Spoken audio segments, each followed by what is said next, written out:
शुरुआत में परमेश्वर ने आकाश और पृथ्वी की रचना की। ब्रह्मांड की विशालता, आकाश गंगाओं की महिमा और असंख्य सितारों की कल्पना करें। यह सब परमेश्वर की महान शक्ति और ज्ञान की कृति थी। एक दिव्य और अधिकारपूर्ण आदेश के साथ परमेश्वर ने कहा, प्रकाश हो, और तुरंत प्राथमिक अंधकार में प्रकाश चमक उठा।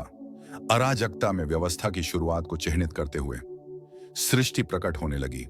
परमेश्वर की योजना की महानता को प्रकट करते हुए परमेश्वर ने जल को अलग किया, आकाश की रचना की और सूखी भूमि को प्रकट किया। दिव्य सटीकता के साथ उन्होंने ग्रह की सतह को आकार दिया, गहरे समुद्र, शानदार पहाड़ और उपजाऊ घाटियों का निर्माण किया। प्रत्येक तत्व को सावधानी पूर्वक डिजाइन किया गया था, परमेश्वर की योजना की सुंदरता और व्यवस्था को दर्शाते हुए। पृथ्वी जीवन को प्राप्त करने के लिए तैयार थी और प्रत्येक विवरण, महासागरों की विशालता से लेकर परिदृश्यों की नाजुकता तक, सृष्टिकर्ता की देखभाल और पूर्णता को दर्शाता था। फिर परमेश्वर ने पृथ्वी को हरे भरे वनस्पतियों से ढक दिया। उन्होंने सभी प्रकार के पौधों और पेड़ों को उगाया, एक हरा भरा स्वर्ग बनाया। यह बगीचा न केवल भोजन और आश्रय प्रदान करता था, बल्कि परमेश्वर की असीम उदारता का प्रतीक भी था। प्रत्येक फूल, प्रत्येक पेड़ उनके प्रेम और देखभाल की अभिव्यक्ति थी, और इस स्वर्ग का प्रत्येक हिस्सा उनकी सृष्टि की प्रचुरता का साक्ष्य था।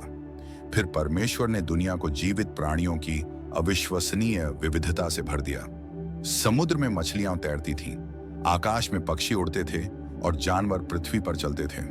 प्रत्येक प्राणी, भव्य शेरों से लेकर छोटी चींटियों तक, जीवन के अद्भुत ताने बाने को पूरा करने के लिए बनाया गया था।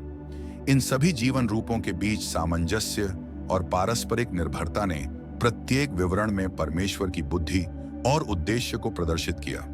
सूर्य, चंद्रमा और सितारों को दिन और रात पर शासन करने के लिए आकाश में रखा गया था, समय और मौसम को चिह्नित करते हुए।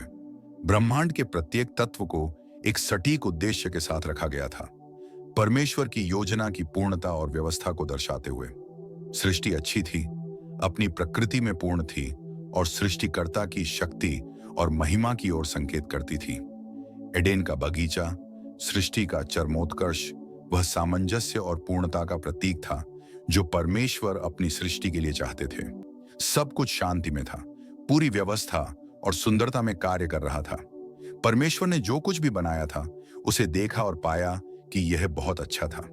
यह बगीचा वह स्थान था जहां परमेश्वर और मानवता के बीच का संबंध शुरू होगा, एक अंतरंगता और शांति का संबंध जो सृष्टिकर्ता के मूल इरादे को दर्शाता था।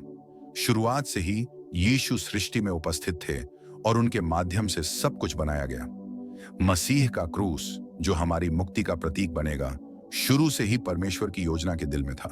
यीशु, वह वचन जो परमेश्वर के साथ था और परमेश्वर था, मानवता को सृष्टिकर्ता के साथ मिलाने के लिए निर्धारित किया गया था। सृष्टि का प्रत्येक तत्व मसीह के उद्धारकारी कार्य के लिए एक प्रस्तावना था, जो परमेश्वर की योजना की अंतिम पूर्ति होगी। इस प्रकार दुनिया की सृष्टि परमेश्वर की महान योजना के लिए एक शानदार प्रस्तावना थी। हमारे अगले वीडियो में हम उद्धार की कहानी में एक महत्वपूर्ण क्षण का पता लगाएंगे, मानव की सृष्टि।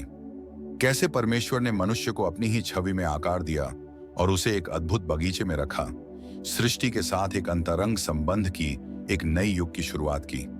जाने कि कैसे मानव की सृष्टि परमेश्वर की महान योजना में फिट बैठती है और इस प्रारंभिक घटना से दिव्य उद्देश्य कैसे प्रकट होते हैं। हमारे साथ बने रहें और उद्धार की कहानी के एक नए और रोमांचक भाग के लिए तैयार हो जाएं।